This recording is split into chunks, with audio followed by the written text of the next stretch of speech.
ನಾವು ಕಾನೂನುಗಳನ್ನು ರಚನೆ ಮಾಡಿದ್ದು ಅಂತ ಅವ್ರಿಗೆ ಅನ್ಸಲ್ವಾ? ಯಾರು ಗೊತ್ತಾ ಈ ಡಿಜಿಪಿ ರಾಮಚಂದ್ರ ರಾವ್? ಕರ್ನಾಟಕ ಕೇಡರ್ನ IPS ಅಧಿಕಾರಿ, ಮೂಲತಃ ಆಂಧ್ರ ಪ್ರದೇಶದ KV Ramachandra Rao. Chikkamagaluru coffee planter ಒಡತಿ ಜೊತೆ ಎರಡನೇ ಮದುವೆ ಆಗಿದ್ದಾರೆ. DGP K ರಾಮಚಂದ್ರ ರಾವ್ ಅವರ ಮಲಮಗಳು ರನ್ಯಾ ರಾವ್ ಗೋಲ್ಡ್ ಸ್ಮಗ್ಲಿಂಗ್ ಕೇಸಲ್ಲಿ ಅಧಿಕಾರ ದುರ್ಬಳಕೆ ಮಾಡಿಕೊಂಡಂತ ಕೇಸ್ ಹೊರಗೆ ಬಂದಿತ್ತು. 2014ರಲ್ಲಿ ದಕ್ಷಿಣ ವಲಯದ IGP ಆಗಿದ್ದ ವೇಳೆ ಭ್ರಷ್ಟಾಚಾರ ಆರೋಪ ಕೂಡ ಈತನ ಮೇಲೆ ಕೇಳಿ ಬಂದಿತ್ತು. ಜಪ್ತಿ ಮಾಡಲಾಗಿದ್ದಂತ 2.2 ಕೋಟಿ ರೂಪಾಯಿಗಳಲ್ಲಿ ಇದೇ ಕೇಸಲ್ಲಿ ಎತ್ತಂಗಡಿ ಆಗಿದ್ರಂತೆ ರಾಮಚಂದ್ರ ರಾವ್. ಆದರೆ CID ತನಿಖೆಯಲ್ಲಿ ಆರೋಪ ಸಾಬೀತಾಗಲಿಲ್ಲ. ಕೋರ್ಟ್ನಲ್ಲಿಯೂ ಕೂಡ ವಜಾಗೊಂಡಿತ್ತಂತೆ ಹಣ ಅವ್ಯವಹಾರದ case. Ranya Rao gold smuggling ಕೇಸಲ್ಲಿ ಅಮಾನತಾಗಿದ್ರು. ಇತ್ತೀಚೆಗಷ್ಟೇ DGP ಆಗಿ ಬಡ್ತಿಯನ್ನು ಕೂಡ ಪಡೆದಿದ್ರು ಈ ರಾಮಚಂದ್ರ ರಾವ್. ಇದೀಗ ಅಸಭ್ಯ ವಿಡಿಯೋ ವೈರಲ್ ಆಗಿದೆ, ಆಕ್ರೋಶ ಸ್ಫೋಟಗೊಳ್ತಾ ಇದೆ.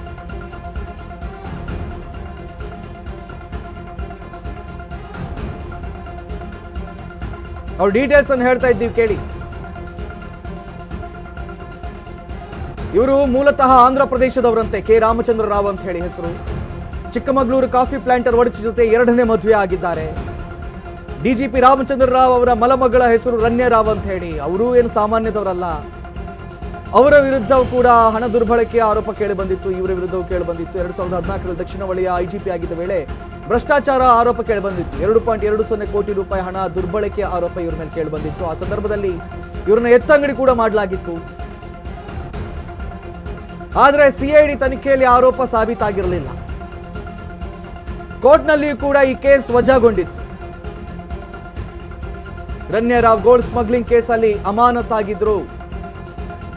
ಇತ್ತೀಚೆಗಷ್ಟೇ DGP ಆಗಿ ಬಡ್ತಿಯನ್ನು ಪಡೆದಿದ್ರು ರಾಮಚಂದ್ರ. ಅಸಭ್ಯ ವಿಡಿಯೋ DGP ರಾಮಚಂದ್ರ ರಾವ್. ಚಿ ಚಿ ಚಿ ಚಿ ಚಿ ಚಿ ಚಿ ಚಿ ಬಹಳ ಅಸಹ್ಯ ಅನ್ನಿಸುವುದರ ಜೊತೆಯಲ್ಲಿ ಬಹಳ ಬೇಸರ ಆಗ್ತಾ ಇದೆ. ಪಾಪ ಎಷ್ಟೋ ಜನ ಸರ್ವಿಸ್ ಮಾಡಿ ಆ ಸ್ಥಾನದಲ್ಲಿ ಕೂತ್ಕೊಳ್ಳೋಕ್ಕೋಸ್ಕರ ಕಾಯ್ತಾ ಇರ್ತಾರೆ. ಏನೆಲ್ಲ ಕಷ್ಟಪಟ್ಟಿರ್ತಾರೆ. ಅಂಥವ್ರನ್ನ ಕರ್ಕೊಂಡು ಬಂದು ಕುಡಿಸಿ. ಆ ಸ್ಥಾನಕ್ಕೊಂದು ಗೌರವವಿದೆ. ನಾಡಿದ್ದು ಹೆಂಗೆ ಯಾರಾದರೂ ಬಂದು ಅಲ್ಲಿ ನಿಂತ್ಕೊಂಡು ಸಲ್ಯೂಟ್ ಹೊಡಿಬೇಕು ಹೇಳಿ? ಹೆಂಗೆ ಹೊಡಿಬೇಕು ಸಲ್ಯೂಟ್? ಈ ವಿಡಿಯೋ ನೋಡಿದ ಮೇಲೆ ಆ ಕುರ್ಚಿಗೊಂದು ಬೆಲೆ ಇದೆಯಾ? ಆ ಹೆಗಲ ಮೇಲಿರೋ ಸ್ಟಾರ್ಗಾಗ್ಲಿ ಅಥವಾ ಸಿಂಬಲ್ಗಳಿಗಾಗ್ಲಿ ಒಂದು ಗೌರವ ಘನತೆ ಅನ್ನೋದಿದೆ ರೀ. ಆ ಕಚೇರಿಗೊಂದು ಘನತೆ ಇದೆ. ಆ ಕಚೇರಿಗೆ ಇದುವರೆಗೆ ಸಾವಿರಾರು ಜನ ನ್ಯಾಯ ಕೇಳ್ಕೊಂಡು ಬಂದಿರ್ತಾರೆ. ತಮ್ಮ ಮಗಳ ಜೊತೆ ಹಿಂಗ್ಯಾರೋ ಒಬ್ಬ ಅಸಭ್ಯವಾಗಿ ವರ್ತಿಸಿದ್ದಾನೆ ಅಥವಾ ಹಿಂಗಾಗಿದೆ, ನನ್ನ ಜೊತೆಯಲ್ಲಿ ಅಸಭ್ಯವಾಗಿ ವರ್ತಿಸಿಕೊಂಡಿದ್ದಾರೆ, ಅಥವಾ ಅಧಿಕಾರ ಮದದಿಂದ ತನ್ನನ್ನು